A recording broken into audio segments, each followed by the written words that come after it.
Yorana, Aronga et bienvenue dans Manava. Découverte en 1959, la trisomie 21 touche plus de 50 000 personnes en France et aujourd'hui pour la journée mondiale de la trisomie 21, parlons de l'inclusion par le travail avec nos invités. D'un côté, Stéphane Marandin, directeur du centre éducatif Papanui et Meriana Alexandre, présidente de l'association Fari Hey Manava. Yorana. Yorana.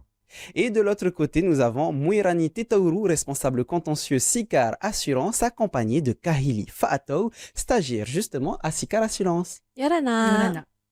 Alors, on commence notre émission tout de suite avec Toté Marie Lampin, pédiatre au Centre Action Médico-Sociale, et nous explique ce que c'est la trisomie 21.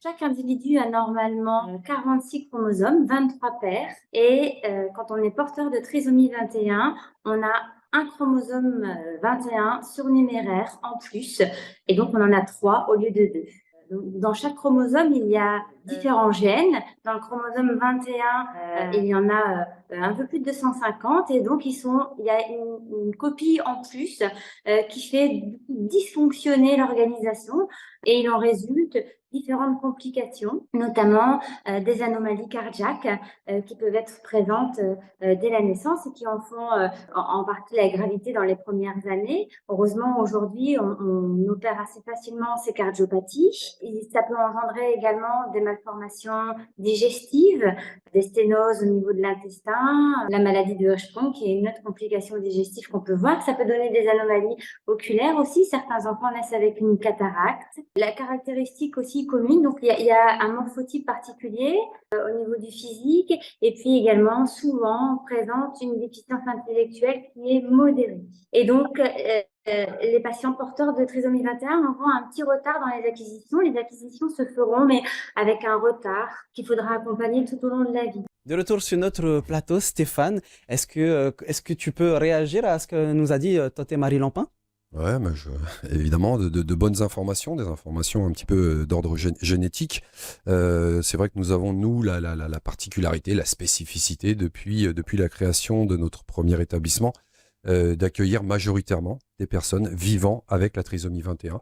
Donc cela nécessite un accompagnement particulier et adapté. Meriana, c'est quoi ton regard sur la trisomie 21 en tant que parent? Alors, pour moi, naturellement, avant de tomber enceinte de mon fils, là, lorsque j'ai découvert que j'allais avoir un enfant porteur de trisomie 21, c'était le trou, c'était l'inconnu, c'était la peur. Et puis, la foi aidant, depuis que j'ai mon fils, mon regard a bien changé. On est bien entourés. Nous avons des personnes responsables et engagées qui nous entourent, qui entourent toutes les familles. Donc, un regard positif. J'ai plus peur, on va dire. Mouirani, tu es accompagnée de Kahili. Est-ce que tu peux nous parler de votre rencontre? Alors, l'intégration de Kahili au sein de notre société s'est fait rapidement suite à une mobilisation avec le Totatour et l'accompagnement des associations. Notre rencontre s'est passée à merveille. Elle a su se faire intégrer au sein de notre équipe. Elle a pu participer à plusieurs activités que nous avons proposées et une rencontre qui a pu aboutir à plusieurs activités professionnelles. Kahili, tu travailles dans quoi exactement?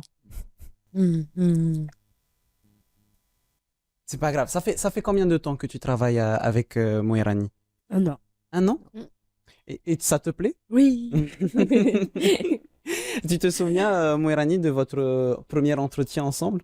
Alors, le premier entretien, pas forcément, mais notre première rencontre, oui. Comme je l'ai expliqué tout à l'heure, nous étions mobilisés à la cause du Totatour. On a rencontré Stéphane, où il est passé en agence avec certains enfants. Et justement, on a rencontré Kahili et notre suite logique de cet accompagnement, c'est de les avoir au sein de notre entreprise. Alors, on reviendra sur votre accompagnement un peu plus tard. On revient sur Stéphane, revenons sur le centre Papanui. Quelles sont les activités, les services que vous proposez pour les enfants et jeunes porteurs de trisomie 21? Alors, on essaye, nous, à partir de 14 ans jusqu'à presque 50 ans, d'être dans un accompagnement personnalisé, dans une prise en charge globale. Autant à l'intérieur de notre établissement qu'à l'extérieur, parce qu'on a une vraie culture de l'inclusion. On aura peut-être l'occasion d'en rediscuter, de la scolarisation à l'insertion socio-professionnelle. À l'intérieur du centre, eh bien, ce sont des activités principalement éducatives, des activités pédagogiques et un accompagnement thérapeutique et pré-professionnel. Voilà. Comment est-ce que vous encouragez l'autonomie, l'indépendance, le développement personnel? Alors, l'autonomie et l'indépendance, on essaye de considérer chacun différemment parce que chaque personne vivant avec la trisomie 21 est différente. Elles sont différentes. On est sur une population assez hétérogène, donc chacun est différent. On a évolué, nous, dans la prise en charge, où aujourd'hui, on est beaucoup sur de l'autodétermination. Donc, on essaye de questionner, on accompagne les jeunes pour que eux puissent être acteurs de leur propre projet de vie. Ça, c'est important. Et la présence aujourd'hui en plateau de Kahili, c'est une forme aussi d'autodétermination et d'auto-représentation. Voilà. Donc, en termes de développement personnel, c'est important. Et puis, ensuite, vous avez des professionnels, des psychologues, des groupes de parole, des éducateurs qui essayent mais vraiment d'être au plus près des besoins, des attentes. Et après, que ça soit associativement ou à mon niveau, eh bien, d'accompagner aussi vers les droits de la personne. Parce que la personne a des droits dans la société, eh bien, à nous aussi d'être capables de faire respecter ces droits-là. Mais Rihanna, comment est-ce qu'on accompagne les familles et les porteurs de trisomie 21? Alors, nous, nos enfants fréquentent donc le centre Papa Nui. Nous sommes bien entourés grâce à Stéphane, on va dire. Nos enfants ont eu une inclusion scolaire possible. Ça a été possible ils ont suivi leur petit cursus scolaire comme jusqu'à ce qu'ils pouvaient. Et ensuite, nous, on est beaucoup motivés, nous, en tant que parents, on nous motive beaucoup à ce qu'on inscrive nos enfants en inclusion dans des clubs sportifs, de musique, de danse et autres, selon aussi la demande de l'enfant, les attentes de l'enfant. Comme Stéphane vient de le dire, on leur impose pas une activité. On leur demande qu'est-ce qu'ils attendent, qu'est-ce qu'ils aimeraient faire. Et puis, bien sûr, dans la mesure du possible, les actions sont dirigées. Et en parallèle, il y a aussi l'accompagnement médical. Oui, alors concernant mon enfant, il a eu des séances au centre de psychothérapie. Il a des séances de psychologie, psychologue, par un psychologue, et il suit aussi en externe des séances d'orthophonie. Avant de poursuivre, Tote et Marie Lampin rentrent dans les détails sur la prise en charge des personnes porteuses de trisomie 21. La prise en charge doit être le plus précoce possible, effectivement. Après, chaque personne porteur de trisomie 21 aura sa propre histoire et tout dépend également des complications qui sont présentes à la naissance. S'il n'y a pas de cardiopathie à opérer, par exemple, la prise en charge se fera dès que possible au sein d'un CAMPS, par exemple, les centres d'action médico-sociale précoce, où on va pouvoir aider au développement psychomoteur avec une prise en charge rééducative, orthophonique, en kinésithérapie, afin d'aider l'émergence du langage qui va de toute manière se faire en décalé, mais qui se fera encore mieux si elle est aidée et prise en charge dès le début. La prise en charge, elle est préconisée pour toute la vie, pour préparer avec la famille un projet individualisé, coordonné et qui soit adapté aux besoins de la personne porteur de trisomie 21. Aujourd'hui, avec une prise en charge précoce, une surveillance régulière et un projet coordonné et adapté, l'idéal est le maintien et l'insertion en milieu ordinaire autant que possible. Et c'est ce qu'on essaye de faire déjà avec la scolarisation, aussi longtemps que possible en milieu ordinaire. Et puis effectivement, après, une insertion dans le milieu du travail qui puisse correspondre aux capacités et aux besoins de la personne portant de trisomie 21. Stéphane, tu peux nous parler de l'importance d'avoir un kinésithérapeute ou un orthophoniste pour une personne porteuse de trisomie 21? Alors, Toté parlait on prenait un petit peu l'importance de la prise en charge précoce. Donc, c'est vrai que c'est à ne pas négliger du tout de la kinésithérapie. Donc, ce qui est important, c'est de travailler sur les développements moteurs, développement du langage et le développement intellectuel dès la petite enfance. Ça, c'est vraiment une base. Après, moi, j'ai tendance aussi à conseiller, puisque les personnes trisomiques ont tout intérêt à se socialiser. Donc, une présence en garderie est quelque chose qui, pour moi, est à ne pas négliger. Une présence évidemment, comme Toté le disait, par la scolarisation, d'exister un petit peu dans l'espace public et au travers d'une présence à l'école. Ça, c'est nécessaire. Justement, comment ça se passe à l'école? Alors à l'école, comment ça se passe? C'est que il y a des droits, donc les enfants, on les a accompagnés nous pendant de nombreuses années, et Kaili en est l'exemple vivant, puisqu'elle a poursuivi une scolarité en milieu ordinaire et jusqu'au lycée hôtelier, donc avec un projet personnalisé de scolarisation et un accompagnement possible par les AESH.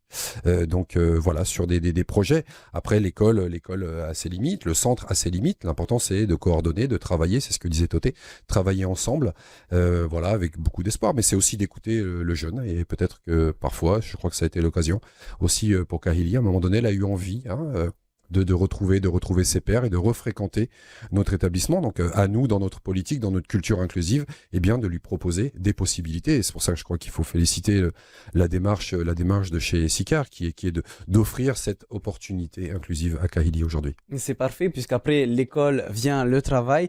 Mouirani, pourquoi est-ce que c'est important pour toi personnellement d'inclure des personnes porteuses de handicap, quels qu'ils soient?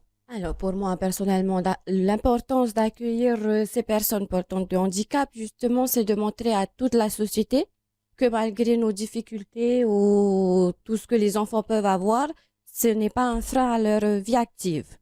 Avec ces anomalies, ils peuvent intégrer notre société, ils peuvent faire partie de notre société intégrante et participer à toute activité professionnelle. Kahili, je vois que vous entendez bien avec Mouirani. Parfaitement. Ça se passe bien entre vous deux au travail? Oui. Ah bon, c'est l'essentiel. Un petit oui, Kahili. Et comment est-ce que, Mouirani, comment est-ce que vous vous adaptez aux personnes porteuses de handicap? Alors, on parle bien sûr de l'importance de s'adapter à leur détermination, à leur capacité, bien sûr, d'aller de l'avant et de faire les choses. Avec Kahili, on prend le temps de connaître ses méthodes de travail, de voir comment est-ce qu'elle peut évoluer et sur les points les plus importants pour elle. Kahili, en tout cas, il faut aller doucement, s'adapter à Kahili et en fonction de ce qu'elle peut faire et ce qu'elle sait faire et qu'elle pourrait apprendre plus tard, on y va, hein? Kahili, rappelle-nous, qu'est-ce que tu fais à SICAR? C'est quoi tes missions exactement? Par exemple, pendant qu'on se préparait, tu nous disais ce matin, vous avez fait quoi? Qu'est-ce que j'ai? L'échec. Alors, Kahili, juste pour revenir un petit peu, elle est chez SICAR Assurance tous les jeudis de 7h à midi. On a un planning déjà défini pour cette matinée. Et en fonction de ses capacités ou de sa motivation du jour, on reste toujours dans le cadre, mais selon ce qu'elle veut faire en priorité pour essayer d'avancer au mieux nos activités ensemble. Comment est-ce que vous évoluez ensemble du coup? Écoute, avec Kahili, on respecte l'émission, même qu'elle me rappelle à l'autre quelquefois. Ça y est, j'ai fini, allez, on y va. C'est une très bonne organisation avec Kahili. Stéphane, est-ce qu'il y a d'autres entreprises qui poursuivent les mêmes démarches que SICAR Assurance? Oui, d'autres entreprises, d'autres clubs sportifs. Mélana en a parlé également, et je tiens franchement à les remercier. Mais on essaye nous d'être des médiateurs et que le centre puisse être un tremplin vers l'inclusion. Donc Kahili dans le domaine administratif et le domaine de l'assurance, mais d'autres dans le domaine de la pharmacie, dans le domaine de l'hôtellerie, dans le domaine de la cuisine et de la restauration. Donc aujourd'hui, concrètement, ce sont 8 entreprises qui accueillent autant de jeunes et de manière régulière et quotidienne. Donc ça, c'est une fierté. Et puis on reste dans ce que l'on a souhaité ou ce que les fondateurs ont souhaité au départ. Donc de l'inclusion et de la scolarisation. Aujourd'hui, l'insertion socio-professionnelle en passant par les loisirs. À nous de continuer. Comment est-ce que vous démarchez ces entreprises ou comment ces entreprises viennent vers vous? Alors effectivement, comment ces entreprises viennent vers nous? Elles ont des politiques, des programmes RSE, donc elles viennent nous rencontrer. On en discutait aussi un petit peu en off. Voilà, notre petit marché, notre Matete Iti, hier a été tenu à la CPS. Donc je crois que c'est une question aussi de partage, d'un engagement, de croyance. Et puis parfois, nous allons rencontrer les entreprises, mais de plus en plus d'entreprises viennent nous rencontrer. Donc elles l'intègrent dans leur développement, dans leur programmation, au titre de la responsabilité sociétale et environnementale. Voilà. Myriana, est-ce qu'il y a des ressources disponibles pour faciliter l'inclusion? Alors, nos enfants bénéficient d'une aide sociale au niveau de la CPS, d'une allocation spéciale handicapée, qui n'est pas négligeable. Hein. Enfants, ensuite, quand ils deviennent adultes à 20 ans, ils ont une allocation plus importante.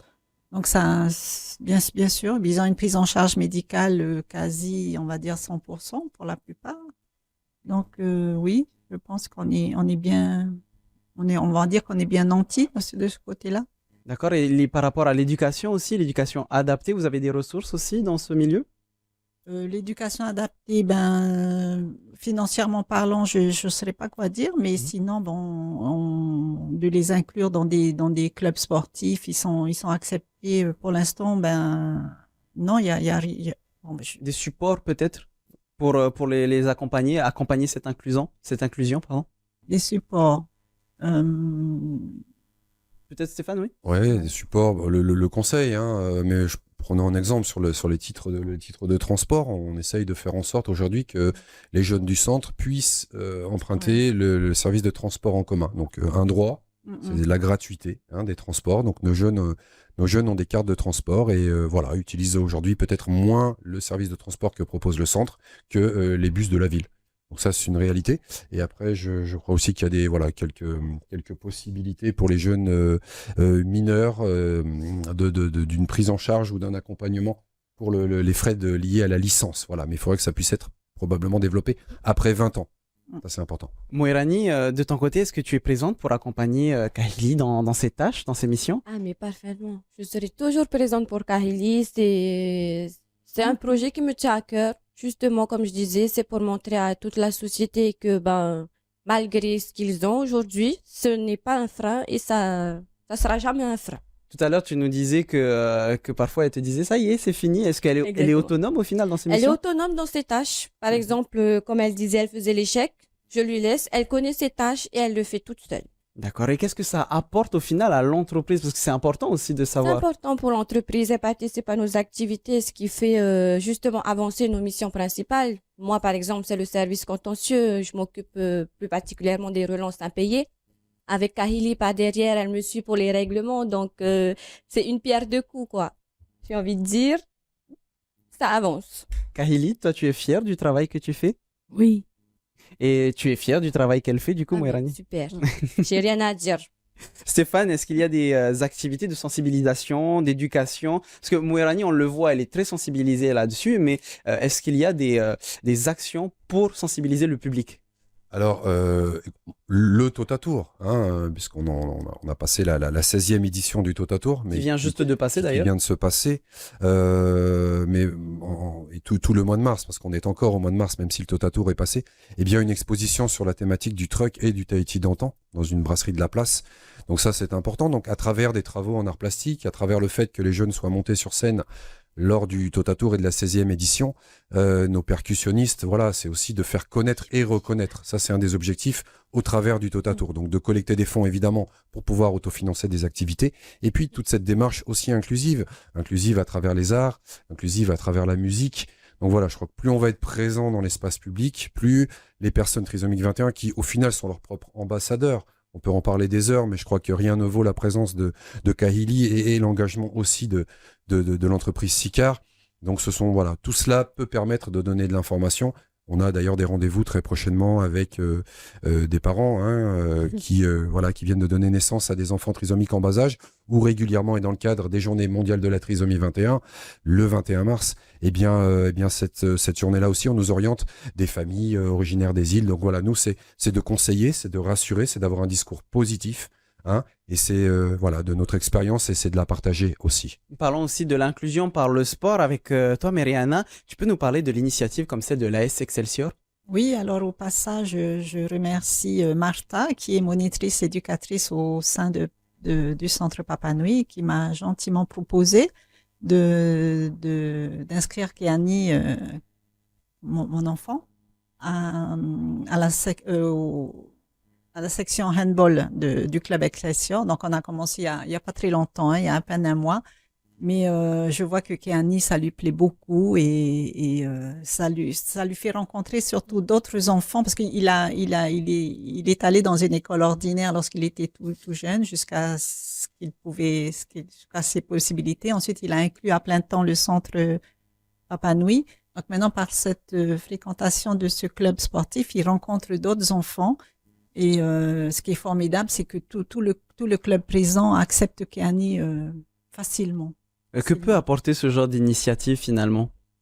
Pour Keani, bien sûr, de la fierté et de se dire que c'est une inclusion, j'ai envie de dire totale. Et puis de toute façon, de ma part à moi, enfin de mon époux, le père de Keani, c'est un enfant, ma foi, normal. On parle pas d'handicap, on parle pas tout. Voilà, c'est notre enfant, c'est un enfant normal. Donc cette inclusion, en plus pour lui, ça lui prouve aussi qu'il peut être avec les autres comme tout le monde. Mouerani, comment est-ce que les entreprises peuvent favoriser l'emploi des personnes atteintes de trisomie 21 pour toi? Favoriser l'insertion, c'est déjà de prendre en compte que ce n'est pas un frein à la vie active et de prendre connaissance sur ces enfants comme Kahili, les connaître bien sûr, voir leurs capacités. Parce qu'ils ont des choses à faire. Hein. Les rencontrer aussi. Les rencontrer, justement. On va compter sur Stéphane pour mobiliser plusieurs actions et ainsi les inviter. Stéphane, il y a des événements qui sont prévus dans ce sens? Oui, on a pour projet, mois de mai, mois de juin, de regrouper les entreprises partenaires, pour pouvoir débriefer tous ensemble et que chacun puisse témoigner. Peut-être partager aussi, parce que tout n'est pas facile, c'est une réalité, il faut être ambitieux, mais on est réaliste.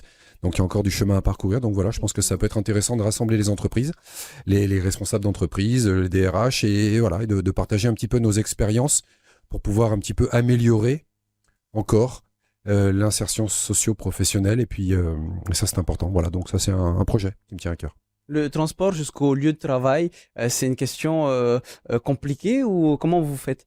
Alors comment on le fait, c'est qu'on négocie nous avec les services sociaux, donc la gratuité, hein, puisque c'est un droit. Et ensuite nos éducateurs, sur les premiers trajets, embarquent et accompagnent le jeune. Donc Kahili pourrait tout à fait, comme d'autres qui le font pour se rendre sur leur lieu de stage, de chez elle emprunter le service de transport pour se rendre chez Sika. C'est tout à fait possible. Est-ce que vous travaillez dans les îles aussi? Alors on travaille dans les îles, on ne se déplace pas dans les îles, mais on a une vraie tradition aussi d'accueil, puisqu'on a de nombreuses familles concernées directement par la trisomie 21, et cela depuis plus de 25 ans, qui régulièrement se déplacent dans le cadre des Evasan. Donc nous accueillons des jeunes porteurs de trisomie 21 au centre Rapa Nui, et très souvent d'ailleurs dans la période du Totatour, qui est une période festive. Et moi, ça me permet aussi de mettre en contact ces familles avec d'autres parents, parce que c'est important de rencontrer des professionnels, mais c'est important aussi que les parents puissent se rencontrer et partager, d'autant que lorsque l'expérience et les générations ne sont pas les mêmes, donc c'est bien d'avoir du recul aussi. Kahili, est-ce que tu as envie de dire quelque chose à notre public qui te regarde? Meriana, est-ce qu'il y a des perspectives d'avenir pour l'éducation, l'inclusion? Alors, oui, moi, il faut rester positif, il faut garder la foi. Et je me dis toujours que Dieu, il pourvoira de toute façon. L'essentiel, c'est de ne pas craindre, pas avoir peur, parce que tous les jours suffit sa peine. Pour l'instant, nous les familles, nous sommes bien encadrés, bien entourés, tant même de plus en plus dans des milieux ordinaires. Et puis, on remerciera jamais assez le centre, l'association Farihe Manava, le centre Rapa Nui et son directeur Stéphane, de nous soutenir. Et moi, j'encourage les familles qui seraient encore dans des questionnements, non, mais la crainte, c'est la crainte qui met des freins, en fait, au projet.